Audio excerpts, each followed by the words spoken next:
The Rack Shop is proud to present this 2018 Acura MDX with a factory flush rail. We've just installed the Yakima JetStream SkyLine base roof rack system. That's the JetStream 50 inches in length, SkyLine towers, set of 4 with a quick release feature that you can see here detaches from landing pad 19 base. Now those bases, this application does not use the rubber boots.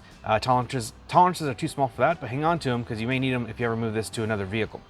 Overall, you have 165 pound weight carrying capacity and crossbar spacing of 28 inches center to center.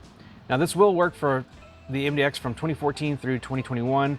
Future years may apply. I'll click the link in the description below for more details, pricing, and availability. This is just a quick look.